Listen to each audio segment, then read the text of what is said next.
This episode is discussion with somebody You guys want to a little bit different.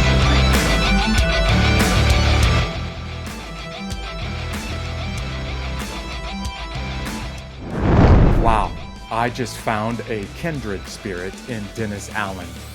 It's unlikely that an Air Force fighter pilot and an Army Ranger would hit it off like we did on this episode. But man, listening to Dennis, everything about this guy's heart is where my heart is.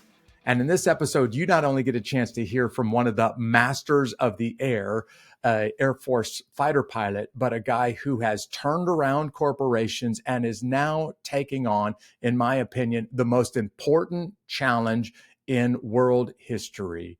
Dennis and I have a very real, very honest conversation about making leaders who are trained and equipped to make other leaders. We're going to talk about this word disciple on this episode of Unbeatable. These stories of triumph over adversity will help you handle your toughest days in life and become unbeatable. Dennis, thank you for being willing to be a guest on this episode of Unbeatable with me. I'm amped to be with you, Dr. Jeff Stricker. Thank you for having me. Yeah, I'm going to tell you a story, and it's a true story. I wish I would have probably given my right arm or my right leg to have an Air Force fighter pilot over my head about 30 years ago when I was on the ground in Mogadishu, Somalia, under some extremely restrictive rules of engagement. And in the middle of this firefight, as you know, that becomes known as Black Hawk Down, and we don't have any close air support. There's no naval gunfire. There's no artillery. There's nothing that we can bring to bear in this fight that causes collateral damage. And then there's a couple of us that are taken. There's several of our task force that's missing in action, killed in action, or Mike Durant taken prisoner of war. And 24 hours later, President Clinton sends a special envoy over to Somalia to try to negotiate the release of Durant, to try to get those American bodies back. And that's the first moment that I started to hear Air Force and Navy jets flying low and fast over our heads in Somalia. And those jets brought Aidid and his team to the table and made them start negotiating because of the fear of those jets.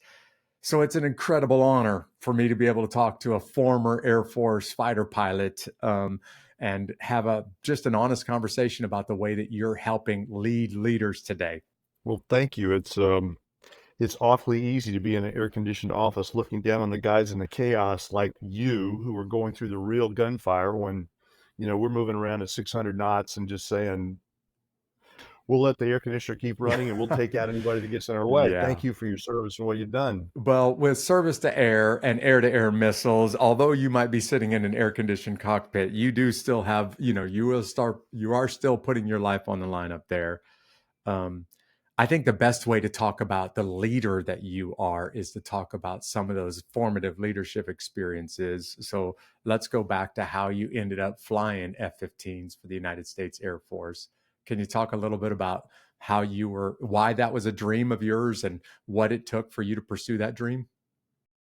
Maybe like you and some of the people who are listening to your podcast, there's this moment in life where you're staring into a television commercial or you see something in real life and it just burns into your soul and you go, that's me, that's my identity. Yep. I have to be there. I have to do that.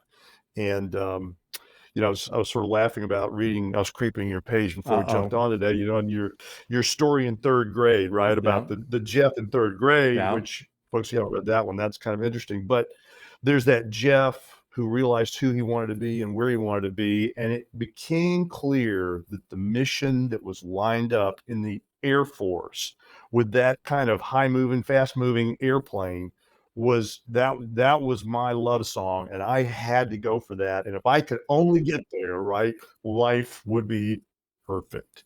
So that was the calling. And I had people alongside me. I had some mentors that came alongside me, Jeff, who started saying, that can be your destiny. If you're willing to run that race, if you're willing to follow me, if you're willing to listen to me, we can get you there. Do you want to do it?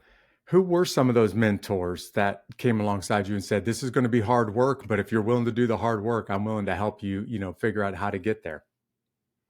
One of the scariest stories in my life was when I had kind of landed as a new lieutenant in Japan at the 18th Fighter Wing.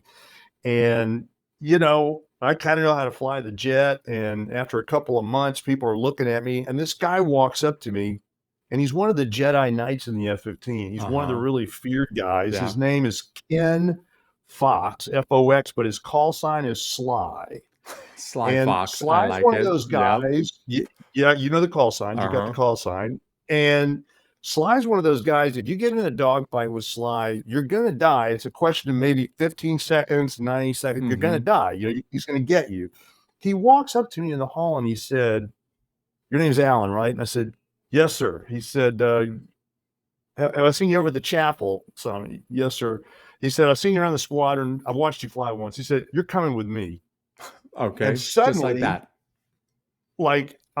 I'm doing what? He said, "You're coming with me. You're going to become an instructor pilot. You're going to learn how to fly and fight the jet in ways you've never learned before. You're coming with me, and we're going to go do this. And we're going to do this both for the purposes of the Air Force and purposes we're going to talk about later on, which have some really interesting long-term implications." Nice. That was one example. Well, thank God for guys like Sly Fox in your life.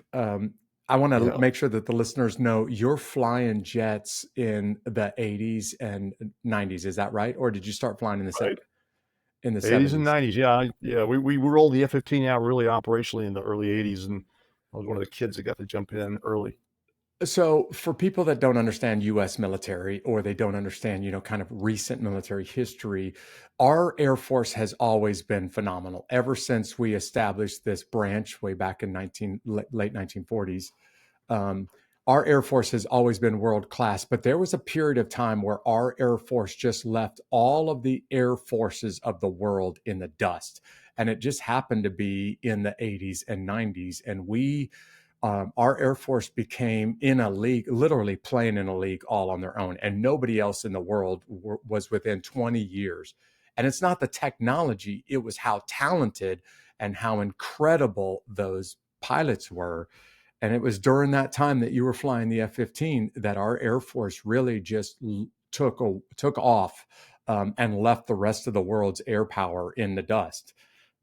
And you had a chance to fly and to be part of that, kind of unprecedented part of U.S. military history. It's a phenomenal experience to get into any organization where they say, "We believe in you. We're going to walk alongside you. We're going to start teaching you the best of what we know so that when the worst of what can possibly happen," and this is almost a story that would fit in your world too, Jeff, "when the worst that can possibly happen, at least in all of the franticness, you know who you are and you know what you're supposed to be about. Whether the technology's there or not, you know who you are, you know where you are, you know what you're about." Yeah, that was a really wonderful experience. By the way, a shout out if you just want to get a sense of kind of the military's world that both Jeff and I have been involved in. If you catch Masters of the Air as a series on TV right now, fabulous story about the person, not the technology, but the person, whether it's the Tuskegee Airmen or bombers or whatever. Great story about that. I love it because I wanted to make sure that the audience heard, yes, we have incredible technology. Yeah, our aircraft are just world class, but that's not what made us in a league on our own. It was guys like you and guys and gals like you that were frankly so talented and so committed that the U.S. Air Force, left the rest of the world's air power in the dust. I couldn't help but think. I was sitting in the dust in Afghanistan. I haven't told this story before, but I was in a tent. I was leading a little Bible study for some warriors in the dust in Afghanistan, and we were just getting ready to come off of a combat mission, and our battalion's air liaison officer was in the little Bible study. We're kind of going around the room talking a little bit, and I'll never forget Ryan's words. Ryan said, "I'm just a fighter pilot. So basically, what can I bring to the kingdom of God?" And I started falling on the ground laughing. And he got a little bit upset, or I think he got hurt by my reaction. And I said, Ryan, would you think about the insanity of the words you just said? I'm just a fighter pilot in the United States Air Force. What do I know, or what can I do? I said less than 1/10 of 1% of the world could do what you do. And many, many people would give their right arm to be able to do what you do and can't. So when you put the word just in there, it kind of becomes comical to me. And for most guys, Dennis, the worst thing in the world that could ever happen to a fighter pilot is to lose the ability to fly for the United States Air Force anymore, which is kind of what happened to you. Can you talk about what happened there? Yeah, I was actually hanging upside down on my straps about 170 miles offshore from Japan, and the flight surgeon pops in on the back radio and said, "Where are you?" And I said, "Well, I'm hanging upside down, getting ready to go down and take a gunshot on a little guy below me here." And he said, "Roll the airplane upright, bring it home." What got me was the same thing that got Pistol Pete Maravich on the Boston Celtics. It was a heart defect that wouldn't allow, it was my muscles were actually just growing inside my heart and choking out my capacity to pump blood. And they said, "That's your last flight in an airplane." So my world, which I wanted desperately, just stopped. Just like that, they found a heart condition, and that became your last pilot or your last flight in that airplane. Yeah, that echocardiogram 6 months earlier finally went through the bureaucracy, and then went, get that guy home and get him on the ground. That was game over. And for the listener out there, I have had one or two people that I know in the military that had this medical condition. Nobody knew that they had this medical condition until they literally died right next to us in some extremely difficult training event. And nobody knew about the condition of their heart until it was too late. So thank God they found it in that EKG instead of finding out too late. Yeah, this is kind of the world, I think, of the regular life. The regular life is filled with stuff we don't expect to have happen. And the question becomes then, why am I really here? What is my destiny? What's my mission and my purpose? And how am I going to deal with this thing that just got in the way? Maybe like you thought about as the bullets were flying and there was no air cover and stuff was getting bad. I think every listener right now has had or will have the experience that you've had. Everything in their life has pointed towards this dream. I want to pursue this dream. If I only reach this goal, then all of my life will have meaning. Everything, I'll be satisfied deep inside. And they either never get a chance to make it to that goal for some reason, or B, even worse, they achieve that goal. And then when they get there, they realize, oh man, this totally let me down. It didn't deliver satisfaction deep inside my soul like I thought it would. And now they're sitting there with this conundrum. What do I do with the rest of my life? So when you couldn't fly anymore, what did you decide to do with the rest of your life, Dennis? Well, it was sort of a rapid shutdown, and I had a firstborn on the way, about 2 months out, thinking that I was going to be flying for the rest of my life. And we ended up asking for some help from some friends on the base to get us back to the United States. We were in Japan at the time, and picked up a job in the Pentagon. And for a year, I was hunting for what's next because I didn't want to fly a desk for the rest of my life. I wanted to get out in the real world. Totally know where you're coming from right there. For me, that would be like a slow form of torture. Yeah, I just didn't want to do that. And so in the Pentagon, I started hunting for work in the civilian world. And that's when I entered the dark side of the force and began becoming a capitalist.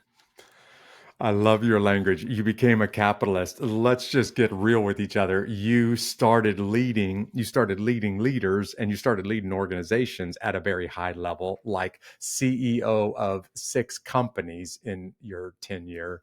Can you talk a little bit about the kind of leadership that you've been able to do with some of those companies and those boards? Yeah. So my resume reads like an attention deficit disorder nightmare. When you look at all the different industries that I've been involved with. He is the quintessential CEO with ADHD. We're just going to throw all of those letters into one right now. Yeah, which by the way is a key criteria to be a good fighter pilot. They need ADD in that too. Yeah. So just saying. But in the world of organizations, one of the things that I noticed is that the Wall Street companies that are out there buying up corporations, that's a very popular thing. You think about Right. Blackstone, Lehman Brothers, JP, all these folks that you could see in the nightly news buy corporations. And the idea is buy them, build up their value, sell them to Sell 'em. somebody else, and go buy more Buy money. low, That's how you sell make money. high. Yeah, age old. Buy Sure. low, sell high, right. And so in this world, I got to go into these corporations because occasionally they'd broke them. They would walk in going, we have a spreadsheet. This is how we want the corporation to work. Uh-huh. We forget that there's human beings in And there. culture already, right? You've got a culture. Beautiful. I'm glad that you used that word because that's so important. And so you get into these organizations and you realize the culture is wrecked.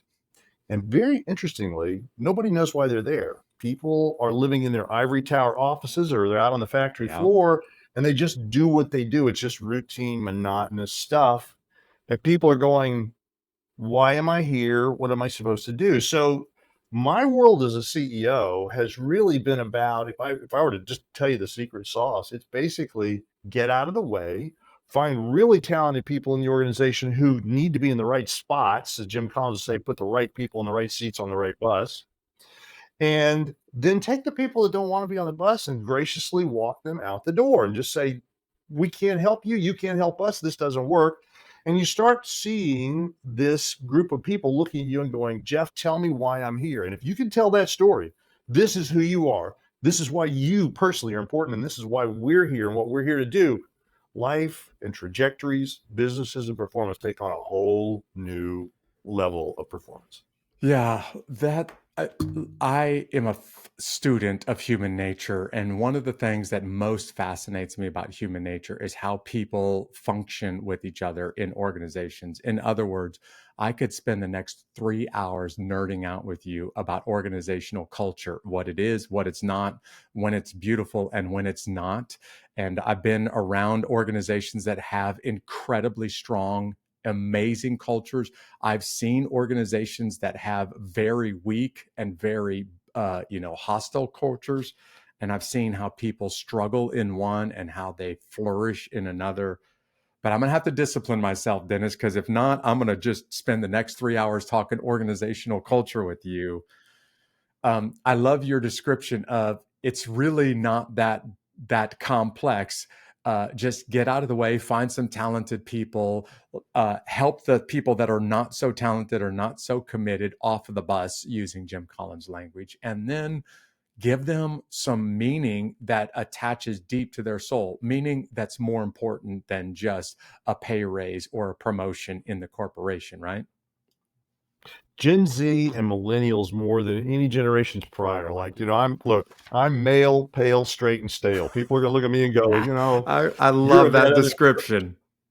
You're welcome to it. So as we think about that, what's changed in the world is the millennials and the Gen Zs, think 45 years of age and down, they're asking this question, not how much money are you going to pay me, not what kind of things do you want me to do? They're asking, why am I here? Why does it matter that I'm here? And this is where leaders have to step up and go, we are responsible for that. If you can tell people in your organizations why they're there, you just changed the game in an organization. Most people forget that. Yeah, I'm thinking right now of combat deployments that I was on, and I watched the boss, and maybe they did this unintentionally, maybe it was very intentionally, but right before they all got on aircraft and got ready to fly overseas somewhere to go do a dangerous mission, the boss reminded everybody, every single person in this organization has incredible value, and here's what's at stake if we don't win. And when the conversation was over, it lasted 5 minutes, 15 minutes. When it was over with, every single person in that formation, every person in that group decided, I'm going to give whatever it takes. I'm going to do whatever I have to do to be successful on the battlefield, because the boss just gave meaning to my role. And now I see how I fit in the bigger picture. And it occurred to me, like, I wish more leaders recognized just how powerful that is. because people will make incredible sacrifices. They will make amazing contributions if they just understand what they're doing matters to the overall big picture. You were willing to run through the wall for these guys Yeah, because of what they absolutely. told you, right? 100%. Yep. And I think we just come up with this view of the universe that I can just walk in with a PowerPoint chart in front of 100 people and say, hey, we're all here to make money or make widgets, or we're in the military. That's not how the military does it. And that's not how good leaders in the corporate world and the church world do it. Absolutely. You've not only led corporations well, helped them actually get healthy after a fracture because of a buyout, but you're coaching and leading others to do it. And it sounds like you're being very effective at leading other leaders. There's lots and lots of people listening right now that said, man, if I could just be the man for a day, if I could make it to the corner office and be the person making all of the decisions, if I could just reach that level one day, the proverbial brass ring, if I could just grab the brass ring, then my life would be satisfying. Then it would be fulfilling. And many of those people don't recognize what you've seen, in other leaders, what you've experienced yourself, Dennis, that it just gets harder at that level. And oftentimes it leaves you disappointed at what, the challenges, not the satisfaction at that level. Can you talk about that for just a little bit? I have to imagine in your career, having again creeped your world and looked at some of the places you've spoken and the people you've met a lot of very, very successful people who don't sleep well at night because they got to the top of the mountain and there's nothing there. C.S. Lewis would call it the great it, the it that was not there.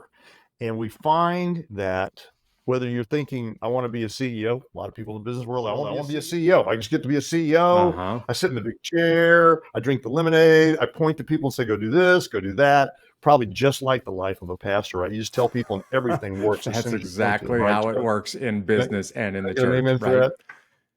But you get into this role, and what you begin to realize is that the way that it works at the CEO chair is precisely the same way that it works on the factory floor. It's the guy or the gal on your right or your left being able to hear from you that you are amped because you know why you're there, and you can flow that amping into their lives to know why they are there, and you can make them feel important. That's how you make corporations really perform well, whether it's the Fortune 100 or it's the mom and pop shop down the street. Now, a lot of people don't get that that's how a Jeff influences his Rangers and how CEOs influence people. It's one-on-one. It's not big groups. Yeah.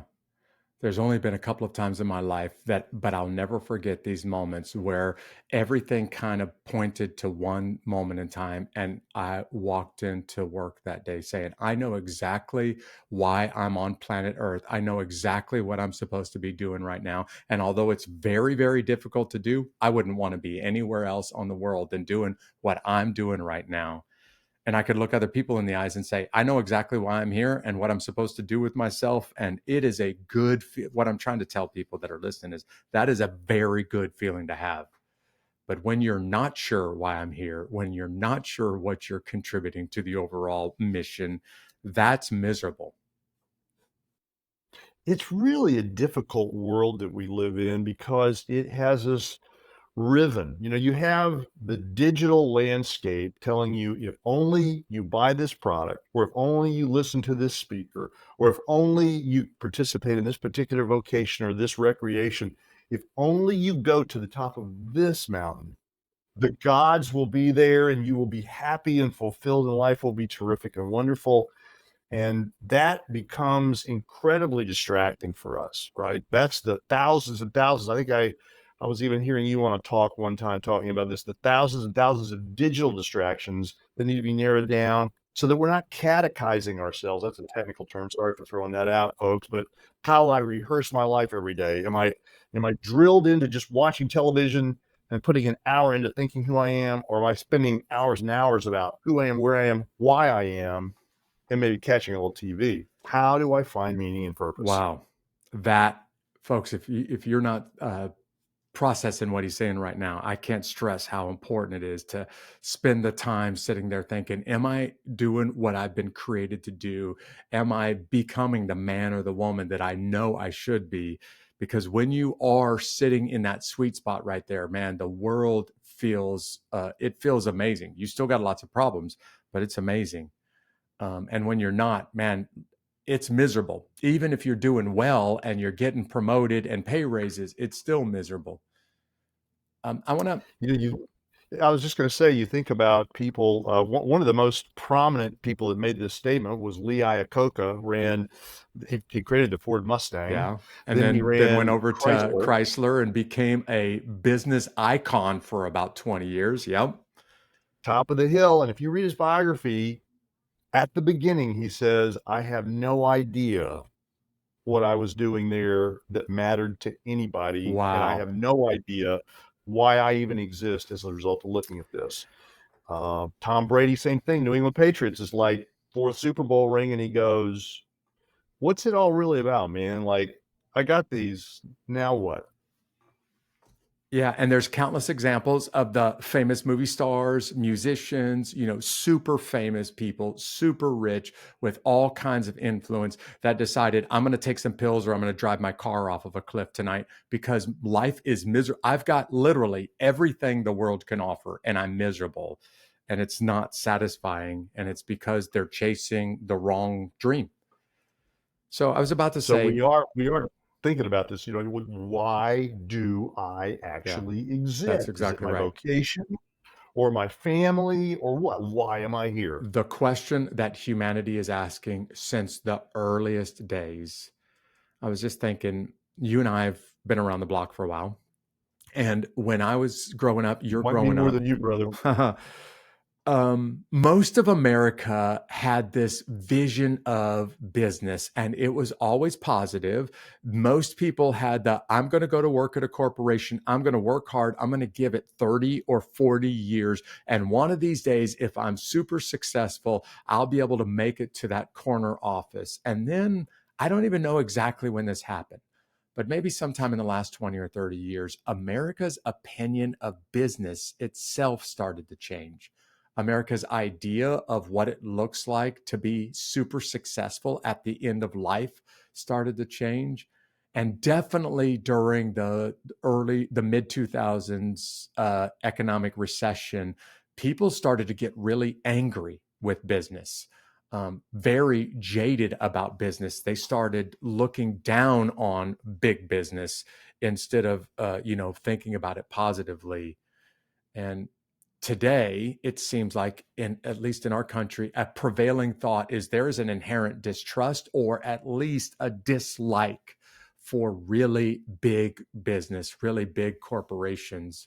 Somehow, for some reason, things changed. Can you speak to this cataclysmic tectonic shift in the way that we view business between the time you and I were young and the way that America looks at business today?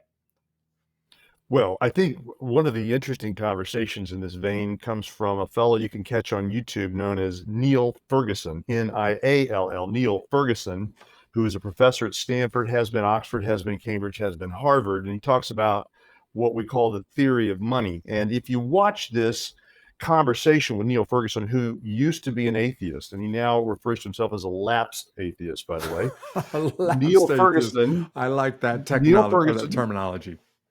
Yeah, lapsed atheist. And he said, because there's no answer in the capitalist worldview unless there is something more to it all. Here we have that it showing up. That's the C.S. Lewis it, yep. Yeah, and so we have this idea that at some point in life, the American economic system began to deeply distill its capacity to generate profitability. And it was done on the short-term notion that what you can do for me in the next few months or next couple of years, I will reward you handsomely for. And frankly, it comes down to this kind of a statement, Jeff. If profit is king, why in the world do I need ethics? Oh, If yeah. profit is king, why do I need ethics? And we find ourselves in this world of like, actually, I don't need ethics. My mission's to get rich. That's right. Do whatever you got to do to get rich then. So then adapting to what we would call the Charles Darwin theory of have a blast while you last, just kind of go out there in life and do what makes you feel good, validate yourself. We said to ourselves, well, we can exploit people. We can take money out of their pockets and out of their wallets and out of their minds and out of their souls. And I can accrue these great benefits for myself. And I'll get out of there before the lawyers and the stockholders figure out something bad happened. Before and before the whole thing falls in on itself, right? Yeah. So we thought that meaning was found in profitability, and meaning was found in wealth accumulation, and meaning is found in prosperity. Except for a lot of my friends today, some of whom they're not even alive anymore, Jeff, because they found out that once they got there, that mountain It let was them down. vacant too. It totally let them down. Yep. Yeah. There's some people that are driving right now listening to this episode, and they're thinking to yourself, hold on just a second, Dennis. Everything about my life has been about making a little bit, working harder so I can get a promotion and a pay raise and making a little bit of money. Because if I make a little bit more, then I won't have to deal with the stresses and the challenges that I'm going through. If I have a little bit more, then I'll finally be happy and finally be content on the inside. And what you just said is ground shaking to them, because what you're saying is there is no amount of more that's going to give you that thing. Once you arrive at the top of that hill, you're going to find that your hard work doesn't matter anymore to anyone, and your wealth is useless to you. And I think about David Bahnsen is a guy that is on the internet. He's an investment banker off the West Coast. He just finished a book called Full Time, and he's talking about why it is necessary to work very hard. And he talks about the mission behind that. But he said that working hard for working hard's sake, for the accumulation of prosperity and wealth, isn't going anywhere. And that kind of echoes another statement. Francis Schaeffer, a well-known philosopher in years gone by, made the statement that our society is collapsing into personal peace and prosperity. We will pursue prosperity at all costs so that we can have personal peace, only to arrive at the end of the road and realize there is no peace and the prosperity didn't matter.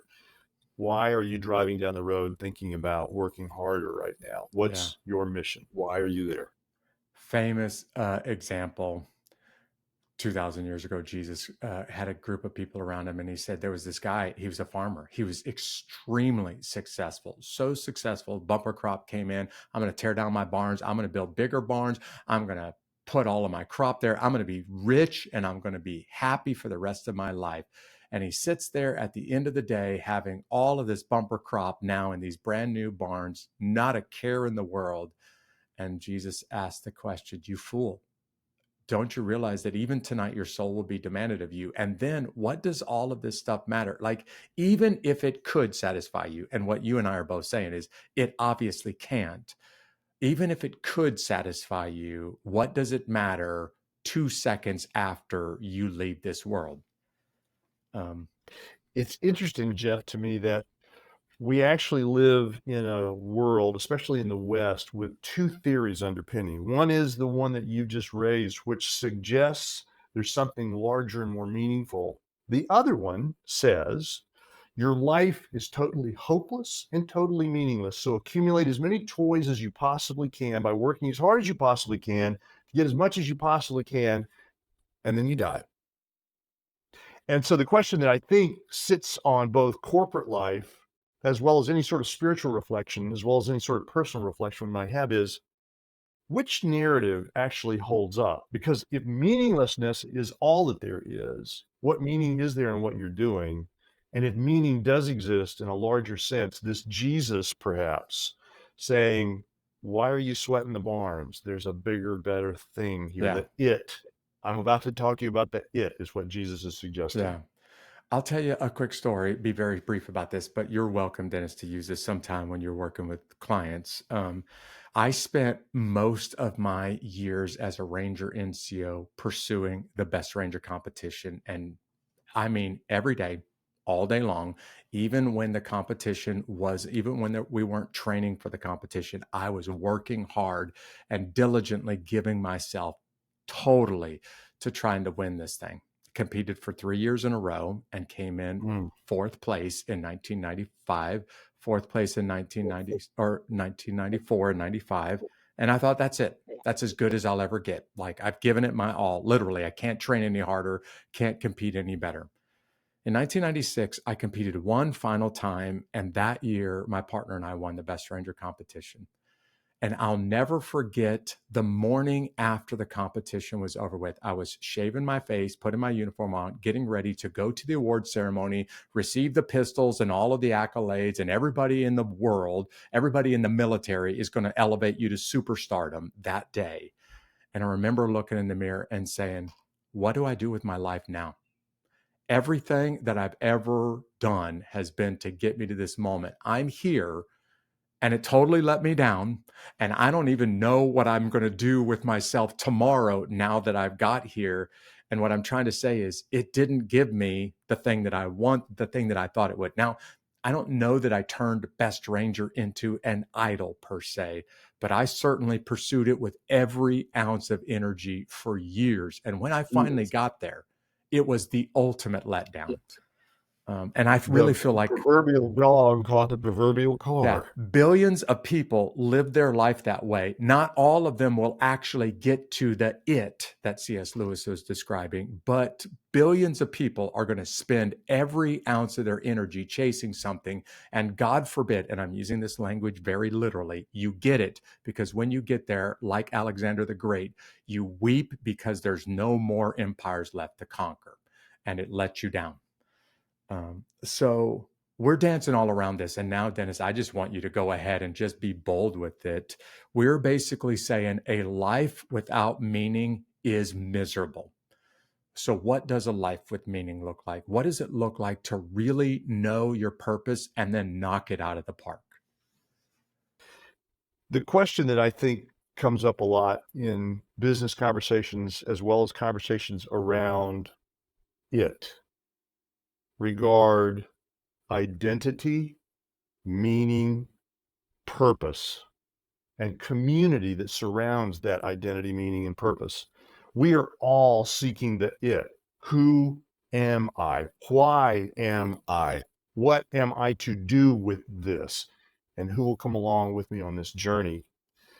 And what I have found is that the most successful senior executives and fighter pilots that I have been around who did not know who they were frittered away quickly after they got top honors, top bonuses, top monies.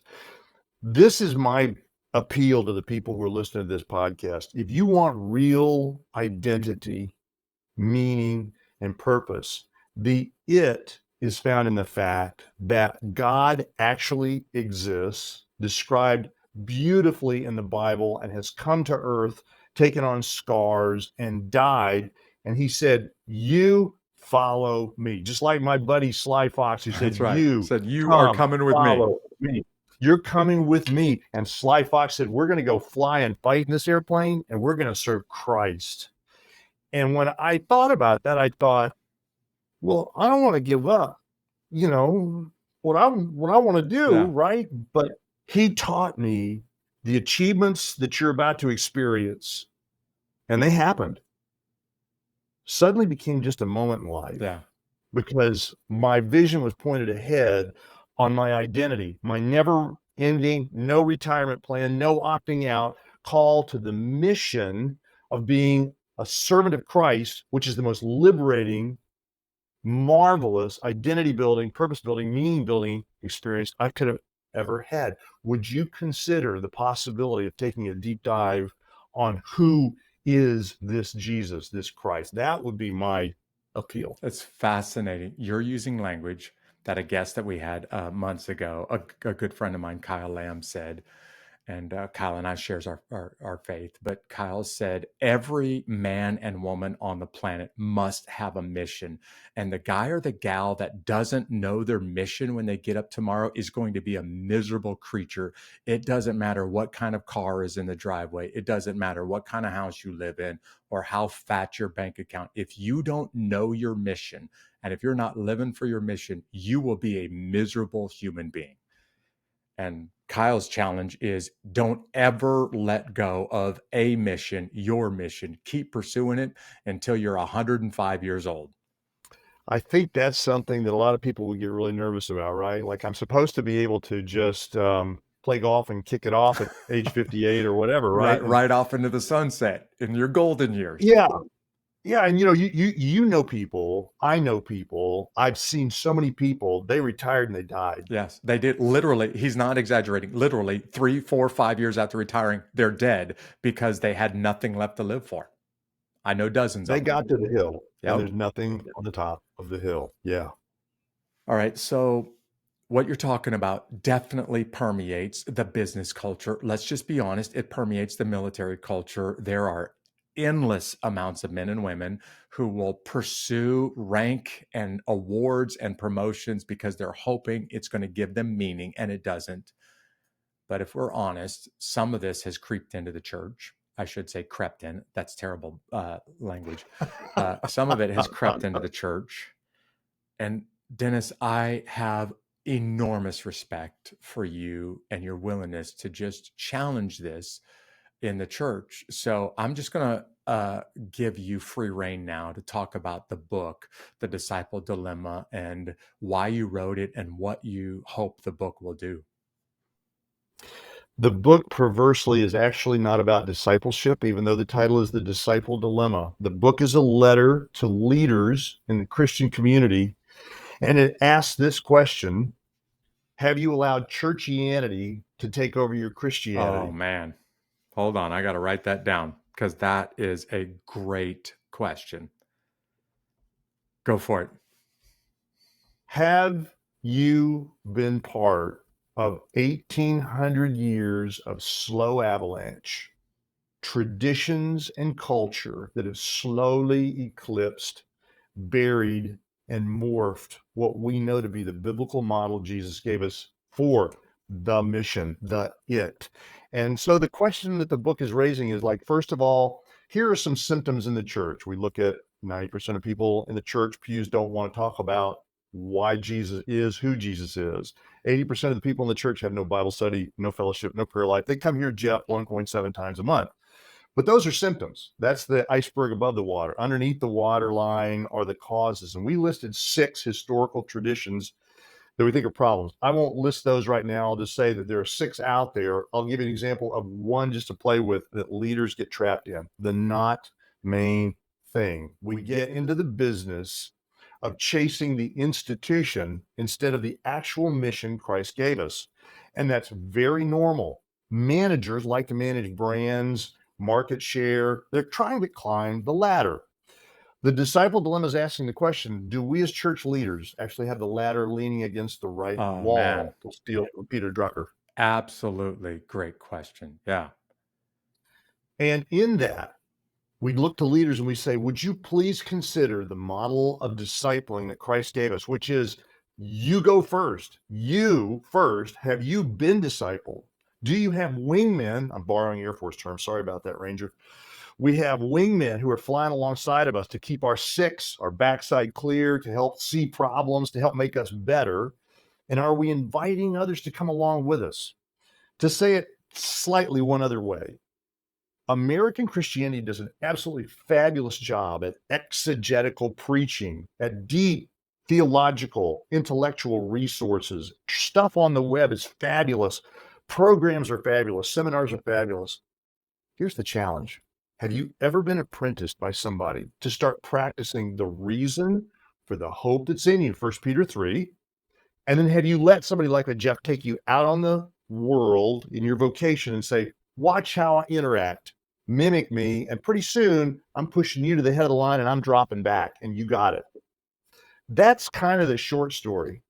You don't even have to tell me who Sly Fox is, just to mention his name, what he did for you, and why he did for you what he did for you, I was thinking to myself, every single person listening needs a Sly Fox, needs somebody who's been there, somebody who recognizes something in you. They grab you, maybe even you didn't expect it or didn't even necessarily want it at front, but they grab you and say, you're coming with me.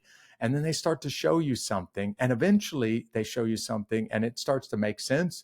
And you start to figure out how to do the thing that Sly Fox was showing you how to do.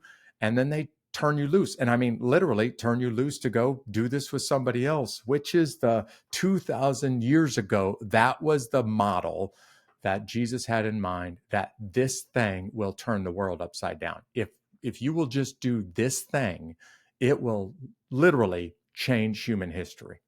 There's the it. Yeah. The it is, I am laying down my life and surrendering as the Greek term is doulos, a bondservant. Yeah. I am now bankrupt and shackled to Christ, following him, not veering left or right, as I go down this path. And it's my job description to go make disciples who make disciples who make disciples. And I want to say this because Jeff's on this podcast as a pastor, and I say this as many times as I can.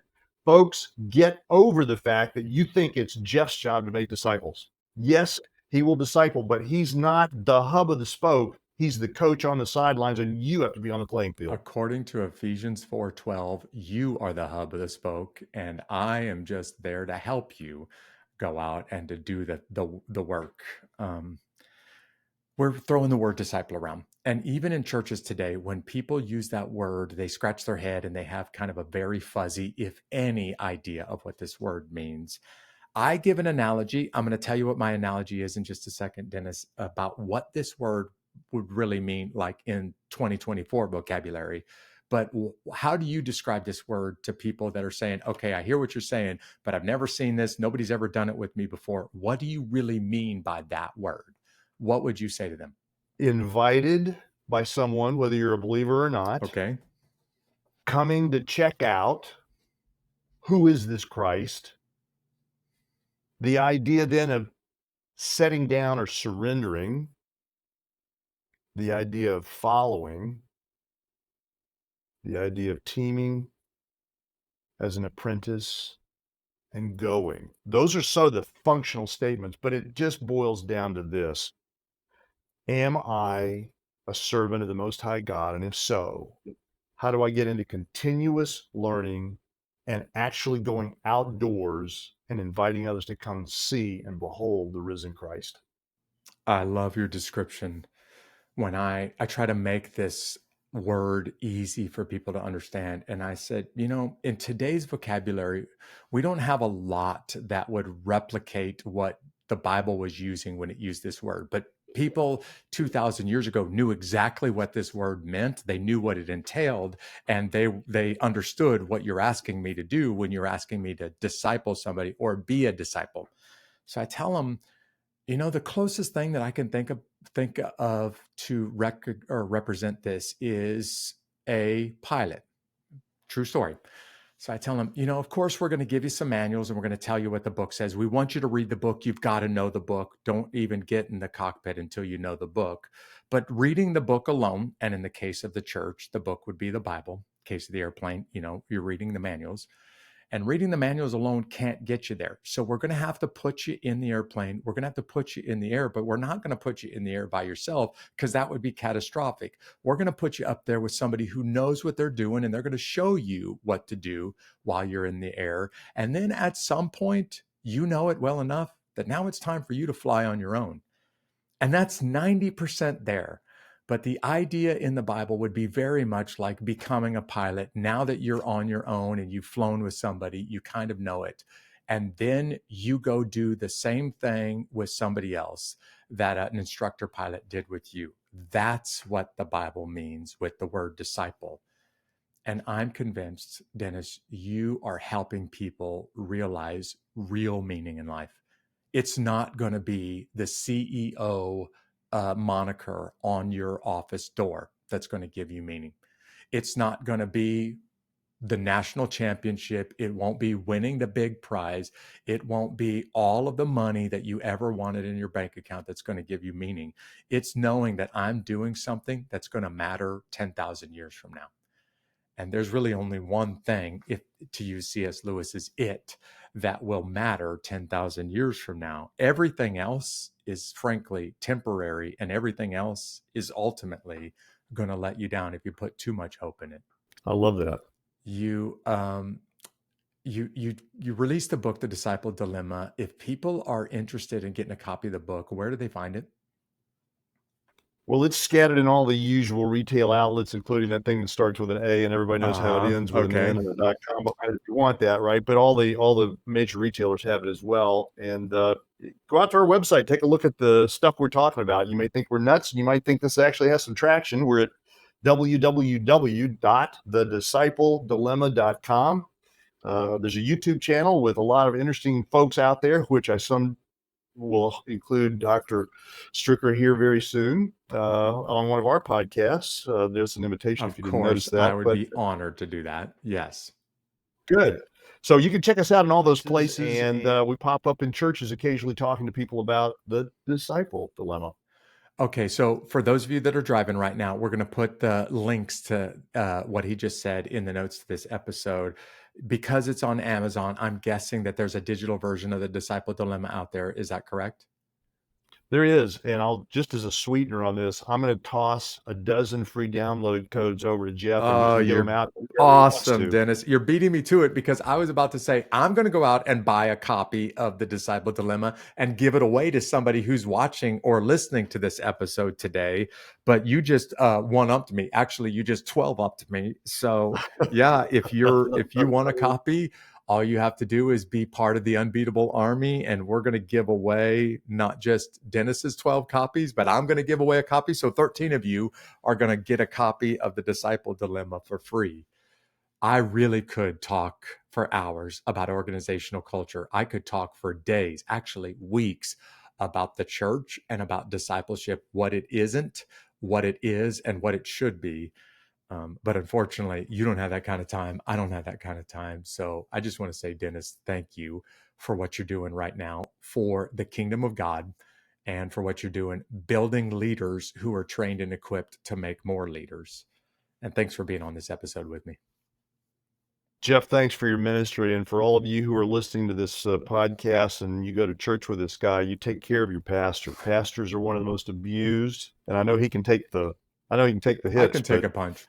Yeah. He can take a punch, but he deserves better from all of us. Take care of him. Thank you for your service, both in the green and under the cross, Jeff. And to you, I don't want to end this episode without saying thank you for all that you've done for our country too, Dennis. I couldn't agree with Dennis more. C.S. Lewis nailed it when he said every human being needs to find the great it, in quotes. And I have met many, many people that are living without meaning because they haven't found it. Have you found it yet? If you're still struggling with the conversation that Dennis and I had, if we said something today that made you start to think or ask some questions, I'm going to make an offer to you. You are welcome to reach out to me. Just send me a question on my website, jeffstrucker.com, and I would love to respond to you. Or you can DM me on social media, and I would love to respond to you about something that you heard Dennis or I say today. We both just said it. Hey, there's a bunch of copies of his book, The Disciple Dilemma, that we're going to give away. And all you have to do to be registered to win one of these free copies is to be part of the Unbeatable Army. That's our totally free email list. So if you want a free copy, why don't you go over to unbeatablearmy.com, because about 13 of you on that list are going to get a free digital copy of Dennis's book. I also want to say, if you like what you heard today and you are brand new to this podcast, why don't you subscribe on YouTube or on whatever podcast platform you're listening on? Because we have another amazing guest, a great guest coming up for you next week. You should also follow us on social media because we're putting content out there every day or just about every day on social media. So on almost all of the social media platforms, you can find us just by searching at Unbeatable Podcast. And you're also going to find amazing people out there like Brian Rhodes. Brian, you are our fan of the week this week. And you're the fan of the week because of how engaged you are, how connected you are. Thank you, Brian, for being so connected to the rest of the Unbeatable Army. I hope Dennis has said something today. I've said something today that has given you a little bit to think about. And I hope that you'll be back with us next week as we do another episode of Unbeatable. Thanks. Have a great week. God bless.